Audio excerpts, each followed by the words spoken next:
The only reason I took this case on a savage island off the coast of New Guinea was that I'd been having a bout with a bottle of Old Fairy Godmother, and I was hoping to run into a native who would shrink my head.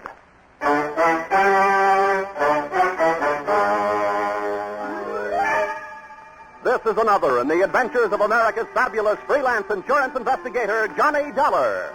At insurance investigation, Johnny Dollar is only an expert. At making out his expense accounts, he's an absolute genius.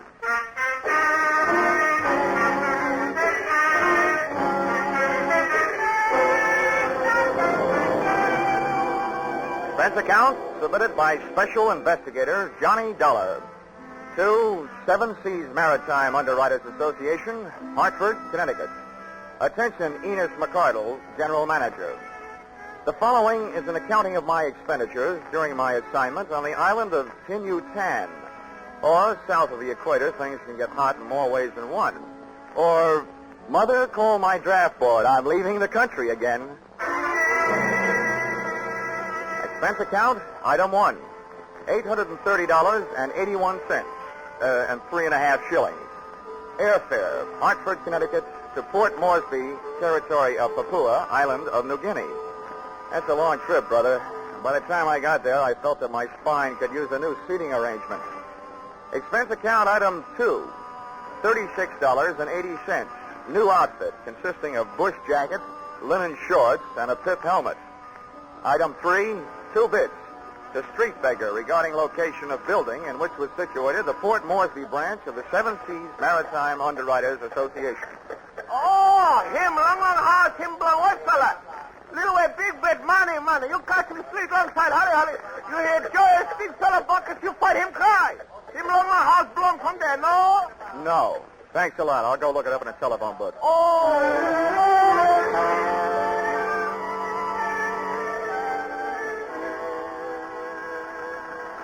Yes, sir, I'm Mr. Naughty, and it's lovely having you here, Mr. Dollar. I wish I could say the same about being here. Oh, now you'll get used to it. I don't expect to be here that long. Cool. You're a feisty one, aren't you? You have a very large job to do. Mm-hmm. Let's just say I'm usually very lucky. But first, let me tell you what I've been told so far, and then if I've left out anything, you fill me in, okay? That'll be ticky-boo, Mr. Dollar. Your company issued a group insurance policy to the Grand East Development Corporation in the United States. Now, that company used $50,000 life insurance policies as part of the inducement to get executives and divers for their pearling fleets. That's right. About a month ago, they got word that the bodies of 2 of their 6-man crew on the island of Yutan had been found hacked to pieces. The other 4 men were missing, which adds up to a possible insurance payoff of $350,000. That's what I'm doing here, and that's all I know. Well, that's all there is to know. Oh, dandy. Has anybody done anything? What about the police? They got their own troubles right here in the port. And as for the government officials, they'll look into it the next time around. Should be in about 90 days. Oh, fine. That leaves you. What have you been doing to earn your money? Waiting for me? Well, you could put it that way, Mr. Dollar. Why haven't you gone over to Yutan? Well, now you might say that I'm just not a man of great courage, eh? Hey, but say, I can help you to get there. Oh, thanks. Heaps.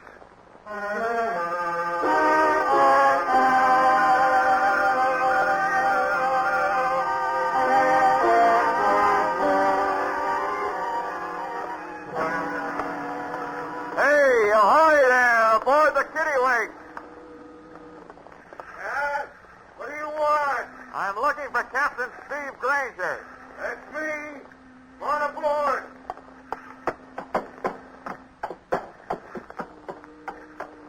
Captain Granger, I'm Johnny Dollar. Pleased to meet you.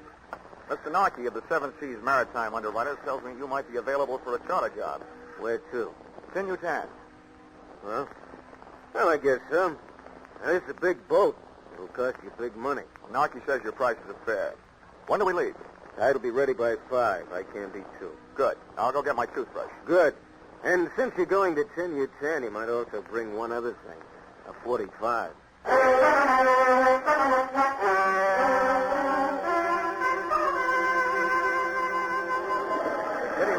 two-masted schooner, and it skimmed the swell of the Arupa Sea like a saltwater bird after which it was named.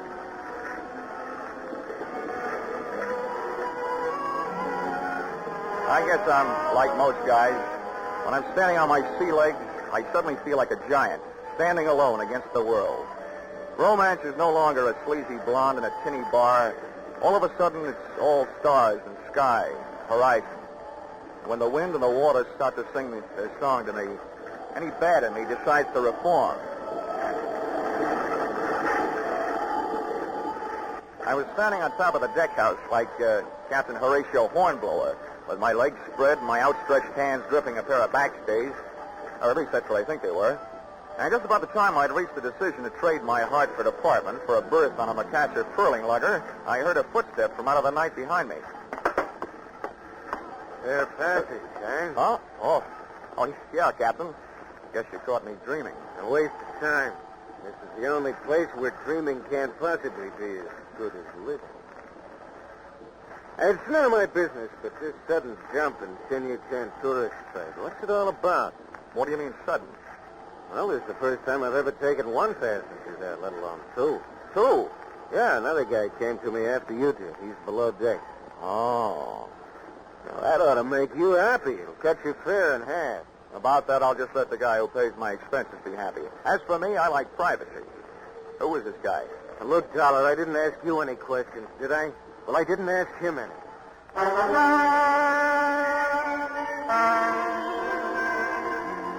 In my racket, coincidence is just another name for trouble. I wanted to get a look at and trade some words with my suddenly acquired fellow passenger, but he wasn't having any. He stuck to his cabin, claiming seasickness. However, from the native galley boy, I learned that he was eating like a horse, which in my book was a new way of being seasick. I borrowed a copy of Western Story magazine from the skipper, crawled into my bunk, and let the kitty-wake rock me to sleep.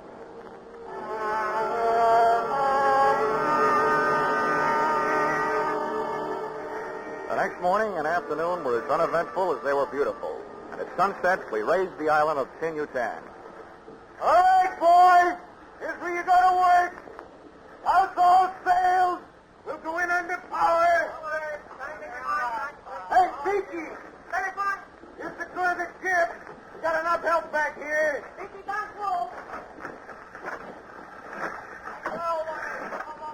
Hey, plate that line. Don't leave it just lying in a big heap. All right, start the engine.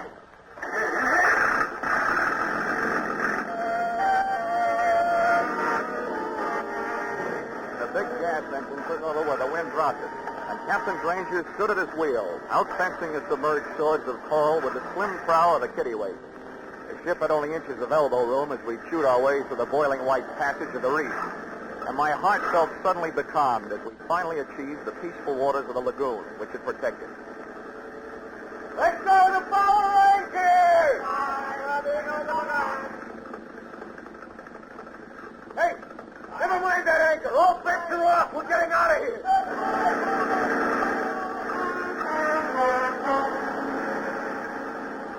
Captain Steve Granger looked like a hard man to scare, but what I saw up ahead on the beach would scare a hard man.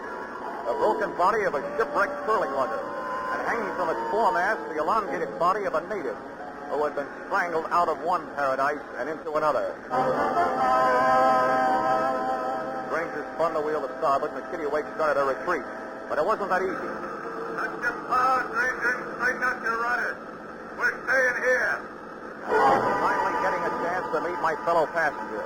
I couldn't very well shake hands with him, though, because he had a gun in each one of them. What the devil's your game, Stevie? I said touch your power. Got it! Keep that crew of Kanakas up forward. If you don't, we could use a few less natives around here. Hey, brother, clock. It's time. I want to know what you're telling them. You, Dollar, get back there by the wheel. Keep your boys back there, Granger. I warned you. All right, you think I won't call your bluff? You cut. No, I'm native, you ugly pig. You can't stop the other two, I can. Now, Maybe you'll tell me what you were saying to him. I told them there was a crazy man aboard and to go over the side. They decided to protect me. They didn't make it. Now lay this rowboat in close to the beach and drop your hook. We're staying.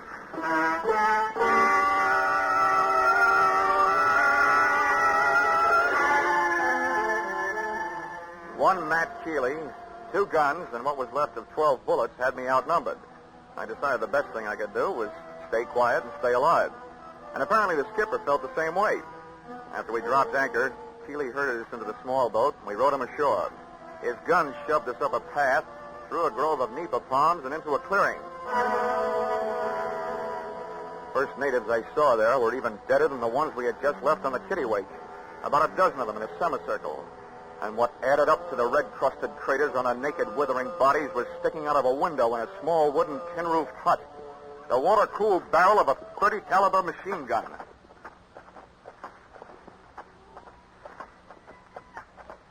South Sea Island magic, huh?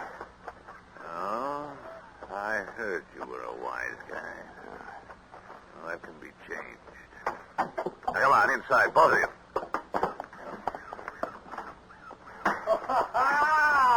Keeley, my friend.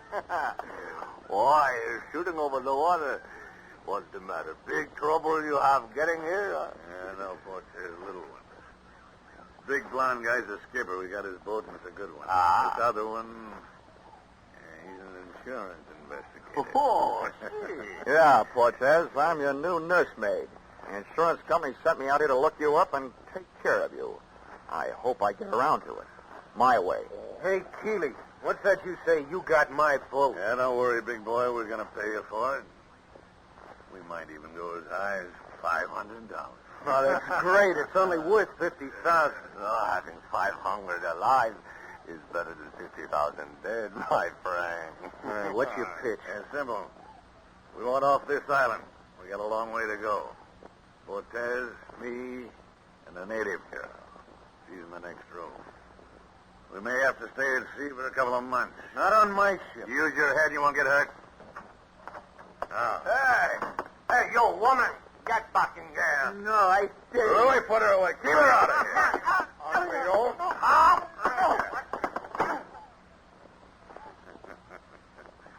Yeah, for such an ugly broad, she sure has got a pretty name. Papa Liar. Well, Dollar, you've seen yourself a South Sea Island princess. She's your date, Keeley, not mine. Boy, Dollar. They do look like they were meant for each other. Maybe you won for your sails, Granger. Now, what about your boat? Do we get it with a bill of sale or without? Either way's all right with me, if you'll take what goes. With Cortez out of the room with Nature Girl, Granger's move looked like a good one. I was halfway across the room to make it 2 against 1 for the right side when the odds snapped back to even money again. Cortez came rushing back to join the fray, and he started fighting when he was 5 yards away. Just about then, Nature Girl came charging out of her quarters, swinging a chair over her head. I'd just gotten in position to shoot a right hand at Keeley's chin, when another shot from Cortez's gun put me strictly on my own. Caught Granger square in the forehead, and he went down without a sound. I had time for one more try. Keeley's chin telegraphed a knockout message. Da-da-da, da-da-da, K.O., bank up my arm. But something was wrong. Oh! I passed out.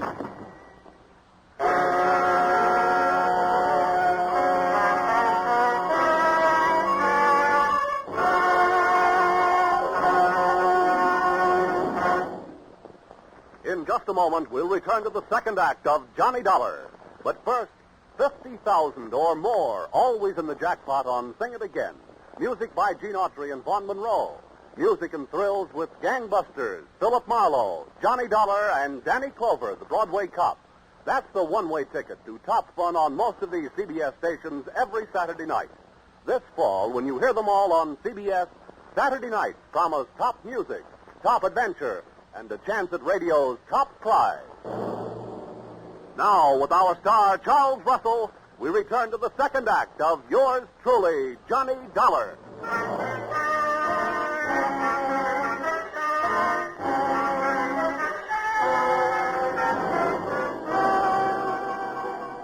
It was a beautiful dream while it lasted.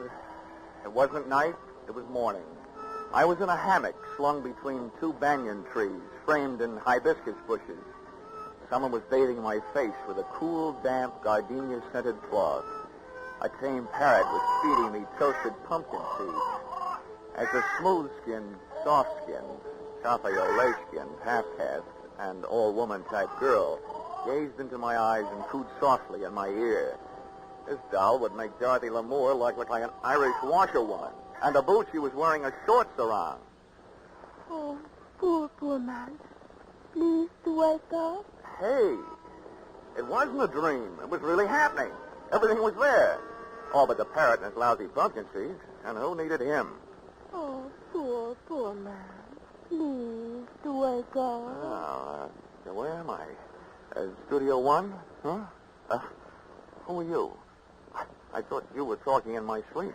I am Punta. Oh, this is awful. Awful? Yeah, this all reminds me. My copy of Tales of the South Pacific is 17 days overdue at the Hartford Public Library. How? Forget it. Where am I? What am I doing here? And who are you? I am Punta. You were brought here by the Princess Papalaya from the village of Great Bear. Oh, well, that place isn't hard to remember. Wish I could forget it. The princess. The one with the droopy ears, the long feet, the flat nose, the pot belly, the bad complexion, and dirty hair? Yes, she is it. She's a doll. Last time I saw her, she was swinging a chair at my head. Oh, no. She hit other fella on head after he hit you. She saved you. She likes you.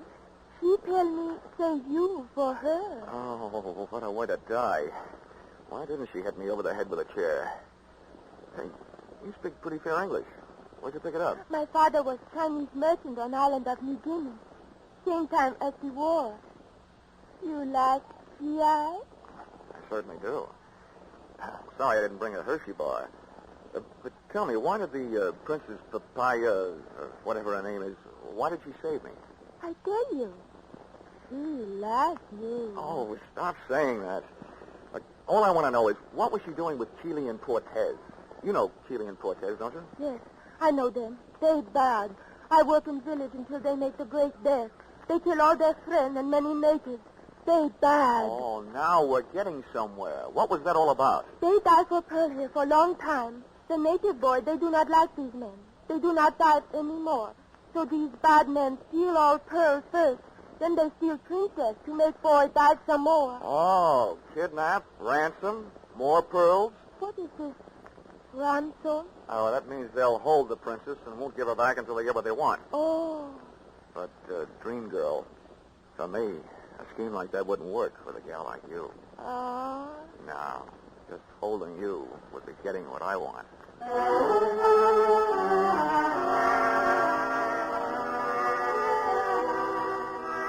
Only one thing wrong.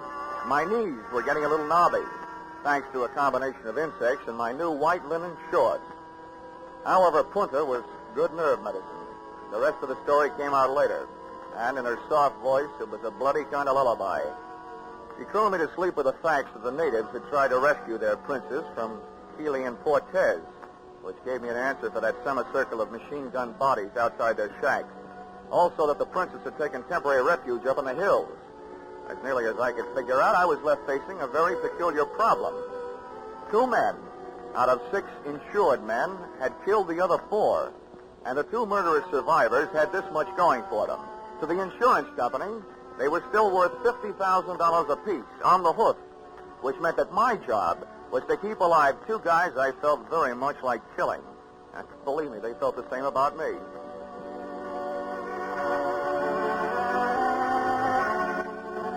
And with these beautiful, happy, restful thoughts, I left the call for darkness and went back to sleep. And who do you think I wound up with in my dreams? That hokey old parrot and his lousy pumpkin seed. Johnny, it's time to get up. Oh? Hurry from your sleep, Johnny. There is more trouble. Hey, somebody's getting strafed. What's going on? They are killing again with their machine gun. My people trying to fight them off the island, but they are being killed. Now Now you must go and lead my people. Help them kill those bad men. This you won't understand, Gorgeous, but my job is to stop your people and save Keeley and Cortez. Johnny, you say that now? You are one of them. No, I'm not one of them. I told you wouldn't understand. There's something I don't understand. Why don't they leave? They've got what they want. Why don't they pick up their pearls and the schooner and their rotten hides and get out of here? Johnny, they do not have the pearls. Here, see? This one is for you. Black. Wow. You say for me? Where'd it come from? The princess, she come back some time ago. She tell me she took all their pearls. She tell me to tell you that this black pearl not company pearl, this her own for you. She like you. Well, I like her, too. Just the way she is, up in the hills. Right now, I wish you looked like her. Oh, Johnny, you don't like the way I look like I am? I love the way you look like you are. Why you say that? Because if you did look like her, I think I'd have an idea that would stop those men. Yeah. Turn around. Yes, Johnny. Oh, this will be the crime of the year, but maybe I can do it.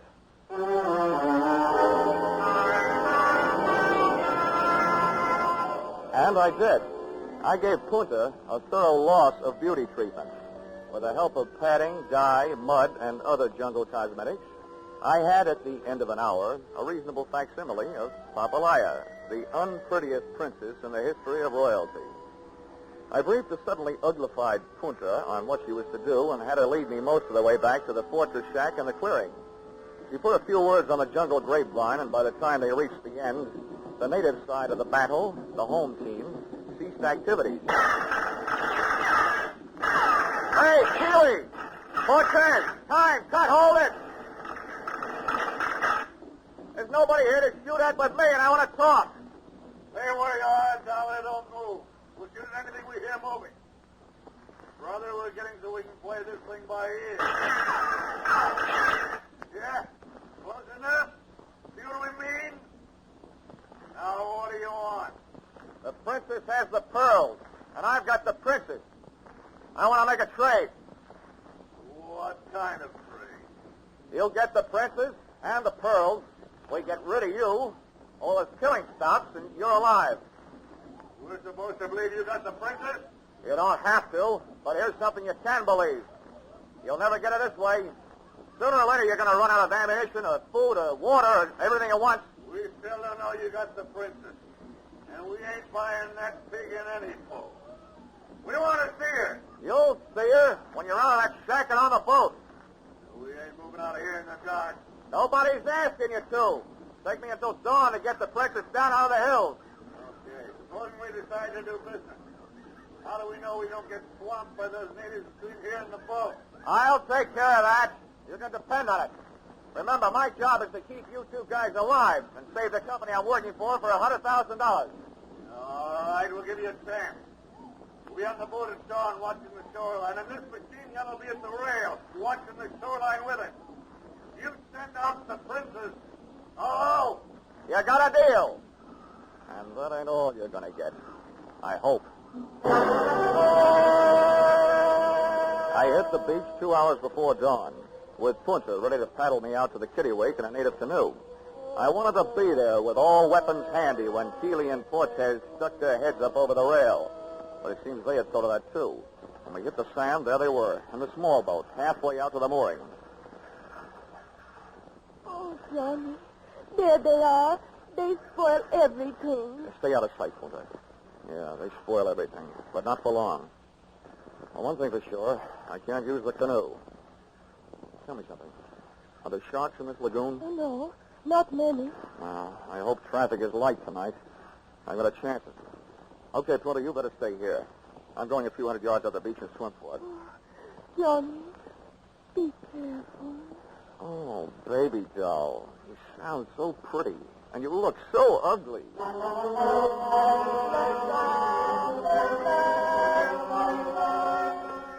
The water was warmer, and the pool at the Hartford Y certainly not as much fun.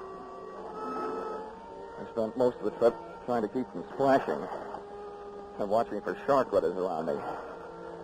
It was good in a way. Helped me forget that I don't swim very well. 45 minutes later, I was still half alive, looking for a handhold on the slimy waterline of the kittiwake on the seaward side. And there I stayed for the next hour and a quarter, listening to Keeley and Cortez on the other side of the boat, nursing their machine guns and waiting like I was for the dawn. Okay, Cortez, through your gun. The news pushing up on the shoreline. I say that. Put the glasses on it. We don't cause no mistake. You got the princess? Yeah, wait till I get her in focus. They'll tell me. These glasses will bring in every line in their fat, ugly face. Those glasses brought something else, if they were that good. A hop on my heart and a lump in my throat. I had to move faster than I figured to. I had to get into action while their attention was all on the approaching canoe, and before they discovered that its passenger was not the princess, but her stand-in, Punta. I grabbed the gunwale, then the rail, cursing every drift that splashed back into the water off my body. I went slipping and sliding and rushing across the deck. Keeley was leaning forward, looking through the glasses, his eyes against the rail, so I hit him first, sent him flying over the side. With or without a machine gun, Louis was a tough guy. There's one for the road. Jump!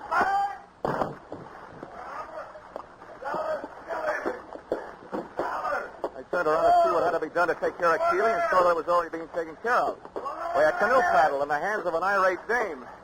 Punta! Punta! Don't kill him! I want him alive! Punta, stop! No. I kill enemy of man I love. What? Who? Oh, no!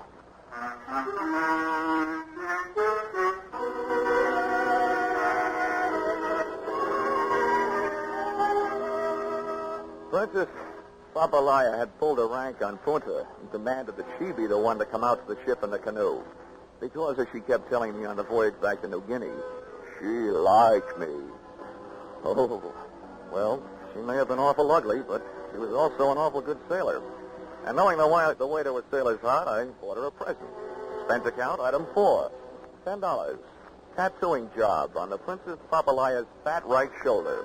A picture of a ship under full sail. So now when she laughs, it goes bounding over the waves. Expense account, item 5, $40. Long-winded cable to 7 Seas Maritime underwriters, that's you, gentlemen, recommending immediate cancellation of policies covering the lives of Keeley and Cortez, who were in the hands of the New Guinea officials and looking forward to a short life and an unmerry one. Item 6, $831.81, 3.5 shillings. Airfare, Port Moresby to Hartford. Item 7, 48 cents. Past due charges at 2 cents per day. Hartford Public Library, on my copy of Tales of the South Pacific. Incidentally, I never did get around to reading. After all, it'd be an utter waste of time for a man who has known a gal like Punta. Expense account total $3,286.44. Signed, yours,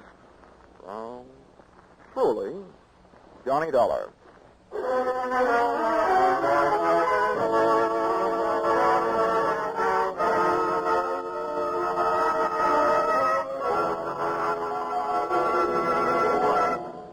Yours truly, Johnny Dollar, is produced and directed by Gordon T. Hughes and stars Charles Russell. Script by Paul Dudley and Gil Dowd. Featured in the cast were Mary Shipp, B.J. Thompson, Tom Holland, Clark Gordon, Willard Waterman, and Larry Dobkin. The special music is written and conducted by Leith Stevens. Your announcer is Paul Masterson. Be sure to be with us at this same time next week when another unusual expense account is handed in by Yours truly, Johnny Dollar. Who's got the nation's most popular band? Vaughn Monroe. And who's the nation's most popular singing band leader? Vaughn Monroe again. Now, who brings you a caravan of the nation's most popular tunes every Saturday night over most of these same CBS stations? You guessed it, it's Vaughn Monroe. That's why everyone listens on Saturday nights to the Vaughn Monroe Show on CBS, where this fall you hear them all. Stay tuned now for Vaughn Monroe and his caravan, who follow immediately on most of these stations. This is CBS, the Columbia Broadcasting System.